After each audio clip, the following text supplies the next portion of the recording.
बस स्टँडवर उभा होतो. बस लागली आणि मी बसमध्ये बसलो. माझ्या शेजारी एक सद्ग्रस्त येऊन बसले. 5 मिनिटं झाली, त्यांनी खिशात हात घातला, खिशातली चिल्लर बाहेर काढली, हातावर घेतली, नीट मोजली आणि खिडकीतून बाहेर बघितलं. मला वाटलं त्यांना काहीतरी घ्यायचं असेल. बाहेर पेपर विकणारा होता, वडापाव विकणारा होता, पाणी बॉटल विकणारा होता, पण काहीच न घेता त्यांनी चिल्लर परत खिशात ठेवली. 5 मिनिटं झाली, त्यांनी परत खिशात हात घातला, खिशातली चिल्लर बाहेर काढली, खिडकीतून बाहेर बघितलं आणि काही न घेता चिल्लर परत खिशात ठेवली.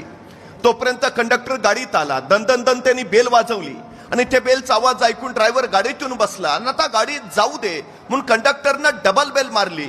गाडी धावायला सुरुवात झाली. तोपर्यंत सद्ग्रस्तानं परत खिशात हात घातला, खिशातली चिल्लर बाहेर काढली, त्या धावत्या खिडकीतून हात बाहेर काढला आणि पेपरवाल्याला हाक मारली, ए पेपरवाला इकडे ये. पेपरवाला धावत धावत गाडी मागे आला. त्यांनी धावत्या गाडीच्या खिडकीतनं पेपर आत दिला. यांनी चिल्लर त्याच्या हातावर ठेवली आणि गाडी पुढे पळत राहिली.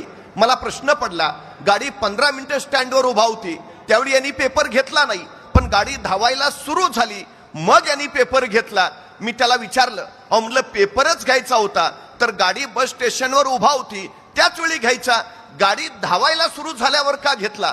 त्यावर तो सद्ग्रस्त मला म्हणाला, त्याचं काय आहे, माझ्या खिशात जी चिल्लर होती त्यातला 1 रुपया खोटा होता. मी जर गाडी उभा असताना पेपर घेतला असता तर पेपरवाल्याला रुपया खोटा इथे कळलं असतं, त्यांनी लगेच माघारी दिला असता. मला त्या सद्ग्रस्ताचं मोठं कौतुक वाटलं. गाडी पळत होती, तो पेपर वाचत होता. पेपर वाचता वाचता 15 मिनिटांनंतर तो अचानक हसायला लागला. मी म्हटलं आता काय झालं? तो म्हटला काही नाही, त्यांनी पेपर कालचाच दिलाय.